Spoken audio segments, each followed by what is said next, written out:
હાલો મિત્ર, હમણાં છે ને તમને બે વિડીયો મૂકું, બરોબર? એક પરવીન રામનો, એક કરશનદાસ બાપુનો. ભાદર બાપુ રહ્યા ને કોંગ્રેસમાં જોડાણા નથી, પણ આમ થોડા થોડા છે, ખેંચે એના પર, બરોબર? એટલે આપણને ખબર જ પડી જાય, બરોબર? એટલે એ કરશનદાસ બાપુને મૂકું વિડીયો, ખબર પડે. એ તો આમ આદમી નહીં વટે ને ભાજપ નહીં વટે, હું એક બાજુ છે નહીં, બરોબર? એટલે આપણે ગમીને વટાય, સાચું ને? આપણે હોય નહીં શું ભાઈ? એટલે એવું છે બધું, બરોબર? જો જેતેર વસાવાઈ રહ્યા, એને આદિવાસી માટે ઘણું મહેનત કરી, બરોબર? તો એને 7 વર્ષની સજા પડી. એમાં તો એક બેનને કંઈક છોકરું નાનું, બરોબર? એક કંઈક ડિલિવરી આવે એવું છે. તે બોલો, આવું બધું છે. તો આ સજા પડી ને કંઈક ગમે એમ કરે ને તો એને કાંઈ નથી થતું.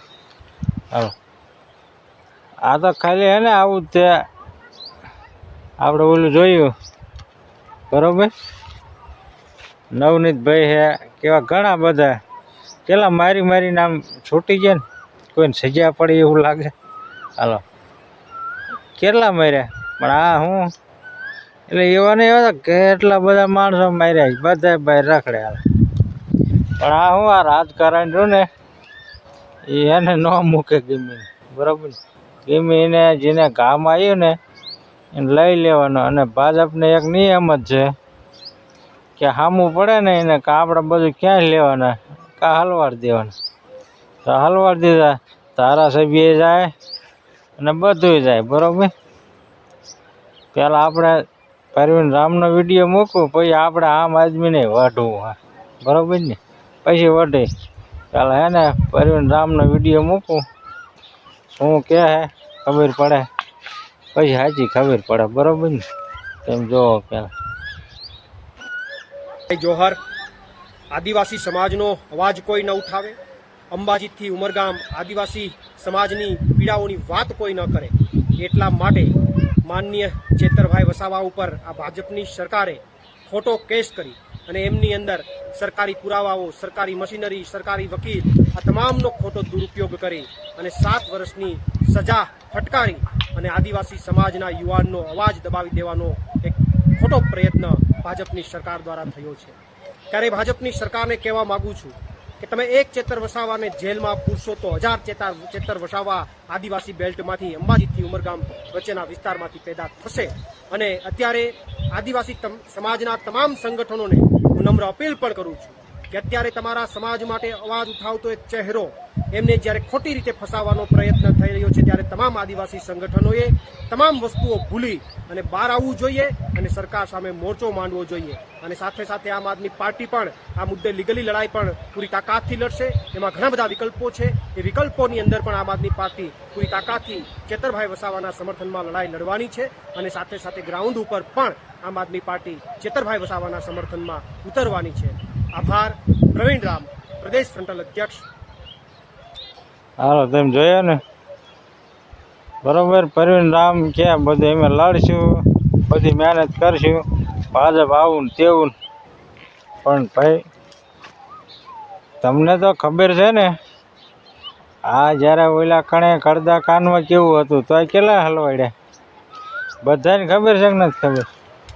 તો યાર ચૂંટણી જાય, ચૂંટણી હમણાં ભાજપ જ આવ્યું કે નહીં? વધારે ભાઈ ભાજપ આવ્યું, બરોબર? બધે પાવલી ભાગે જાય. કોંગ્રેસ વાળા થોડા ગયા ને આમ આદમી વાળા થોડા ગયા. હાલો, તમે શું કરો? હાલો, આ પબ્લિકનું શું સારું થાય? એટલે આ હે ને પબ્લિકને આખું ડરાવવાનું પહેલેથી હાલે જ છે, બીવતું જ રહેવાનું, બરોબર?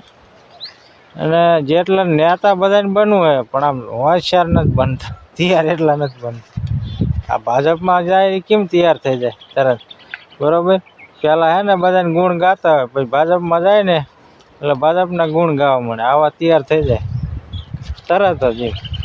અને તમારે પાર્ટીમાં હોય ત્યાં લગન તૈયાર જ નથી થતા. ક્યારે ખોટું છે? હવે તમે તૈયાર જો થતા હોય તો આ 2023માં કેસ હતો, 2026 થયું, બરાબર. હવે તોય તમે જો એ કેસ સામો થઈ ગયો એમાં કાંઈ સમાધાનનું જેલ પડી આ તે તમે કાંઈ કરી ન ગયા, બરાબર ને. પછી હવે આ તમારે છે ને બધું આવ્યું. હવે ભાજપને જ ખબર જ છે કે આ તમે જીત્યા એટલે હવે તમને ફગાવવાના જ છે.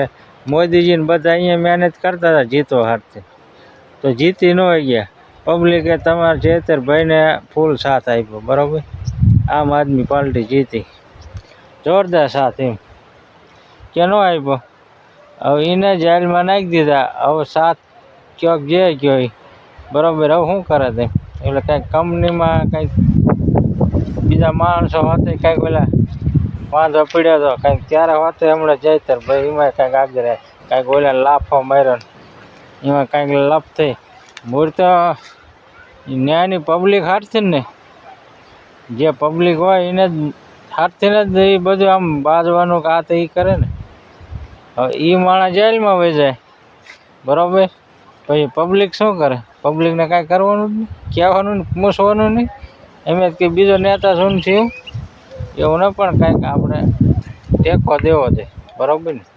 આપણે જે ધારાસભ્ય રહ્યા એને આપણા માટે કંઈક ટેકો આપણને પબ્લિકને બધાને દીધો હોય તો આપણે દેવો છે કે ભાઈ આ કેસમાંથી બહાર નીકળી જાય ને કંઈક સારું પબ્લિકનું કામ થાય ને આને તે બધો ટેકો દેવો છે, બરાબર. અને આ હમણાં 2027માં આવશે ચૂંટણી, ત્યારે હરખાઈનો દેવો છે. આપણને ખબર જ છે કે ભાજપથી હવે કંટાળી ગયા, બરાબર. કે ના કંટાળી, બધાય કંટાળી ગયા એમ, બરાબર. એટલે હમણાં કરશનદાસ બાપુનો વિડીયો મૂકું એટલે ખબર પડે, બરાબર. પેલા આમ આદમી કાંઈ કરતી નથી, પછી બધાય વઢે. એટલે આ તમે મૂકો એટલે તમે જુઓ, બરાબર. ચૈતરભાઈ વસાવા અને એમના પરિવારને બિન રાજકીય રીતે વ્યક્તિગત સમર્થન કરું છું. અને બીજેપીએ પોતાના સ્વાર્થ માટે લોકશાહીની ગરિમા ધારાસભ્યને જે રીતે પાડવાનો પ્રયત્ન કર્યો છે એ સમગ્ર પ્રક્રિયાનું ખંડન કરું છું, વિરોધ કરું છું. સાથે સાથે એ ક્યાંક ને ક્યાંક બીજેપીને આંખમાં કણાની જેમ ખૂંચી અને એટલા માટે આદિવાસીઓ ઉપર બીજેપીનો છંટકાવ કરવા માટેની આ ચાલ છે જેનો વિરોધ કરું છું. સાથે સાથે આમ આદમી પાર્ટીને પણ મારે કહેવું છે, અને આમ આદમી પાર્ટીના સત્ય ને વરેલા જો કોઈ કાર્યકર્તા અને નેતા હોય તો એમને પણ કહેવું છે કે તમારી પાર્ટીના કહેવાતા વકીલ નેતાઓ જે વકીલ છું એવું કહીને ખેડૂત અને આમ લોકોમાં રોફ જમાવવા જાય છે. ચૈતરભાઈના કેસમાં એ વકીલાતની હોશિયારી ગઈ ક્યાં? શા માટે તાકાતથી લડી ન શક્યા? જોયું ને, બરાબર. કરશનદાસ બાપુ વઢ્યા ને એ સાચું જ છે, બરાબર. નકરા વકીલની વાતોના ફેંકા ફેંક કરો. હવે તમે વકીલ લાગી એનું કાંઈ પાવલી ભાગ કાંઈ ન આવી. હાલો બધા એના જજ એના બધા એને તો વકીલ રાખવાનું કારણ શું? હાલો બધા કહો પછી ન વટે કરે વકીલ રાખો તમે, તો તમારા પાસે તો કાંઈ સબૂત મળ્યું જ નહીં ભાઈ કે આ ન થાય, આ ન થાય, એટલે વરાને સજા ન પડે, બરાબર. બધું હતું કાંઈ ન થયું કાંઈ, એટલે બરાબર છે. હવે તમે ગમે એમ કહો કે અમે હવે લડશું, પણ ત્યાં તમે વરા તમારું નીકળી જાય, બરાબર. ત્યાં ઓલા ફરીને ફાવી જાય, બરાબર ને. વાંધો એ પડે. આ બધું છે ને પહેલાં તમારે વિચારવું જોઈએ કે આ ભાઈ કેસ છે આપણા ઉપર, આ આપણને વહેલા મોડો નડે એટલી તો આપણને ખબર હોય ને. 2 વર્ષ 5 વર્ષ, બરાબર ને. જ્યારે ઉકેરે એટલે ત્યારે નડવાનો જ છે, એ તો આપણને ખબર હોય ને. એટલે આ પછી ત્યારે તમે ઢીલ રાખો કે નહીં કાંઈ વાંધો આવે ને ત્યારે આવું થાય ને બધું પછી આ નડે બધી. એટલે આ એ જોવાનું. હવે નડે કે ને ચૂંટણી લડી લીધું બધું, એના 5 વર્ષ પાકા થઈ ગયા. હાલો એને જ કદાચ વરાઈ રહ્યું, પણ આ ફરીને આ જિલ્લાની આખી ઓલી આવી બધું પડ્યું ને બધા વ્યાજ ને ધારાસભ્ય. આ જ છે મેન વસ્તુ, બરાબર. અને તમે તમને કોઈ એક આમ આદમી વાળાને કોઈ કે કોંગ્રેસ વાળાને હાલો કોઈ કાંઈ કાવતરું આવડ્યું કે ભાજપને આમ કાવતરું કરીને હલવાડ દેવું કોઈ આવડ્યું એકઈને તમને કાંઈ આવડતું જ છે નહીં. એમ ચૂંટણી લડ્યું એને જીતું એમ કોઈ લડાય એમ કાંઈ ન હાલો. બેમાં એકેય જાય ન હાલો, કોંગ્રેસ ન હાલે ને આમ આદમી ન હાલે, બરાબર. એટલે જ આ ભાજપ એક જીતી જાય. જો તમારામાં પહેલાં બુદ્ધિ હોય ને તો તમે જીતો. પહેલાં તમે બે છે ને કોંગ્રેસ અને આમ આદમી પહેલાં છે ને સરખું આમ શીખી લો કે ભાજપને કેવી રીતે હરવાડવું. હમણાં ચૂંટણી આવી જશે, બરાબર. પહેલાં સરખું શીખો ને તમે એને કાંઈ નહીં કરો અને બધા હે ને 5 વાર બધાને હલવાડશું. સારું ને એ સારું હાલો.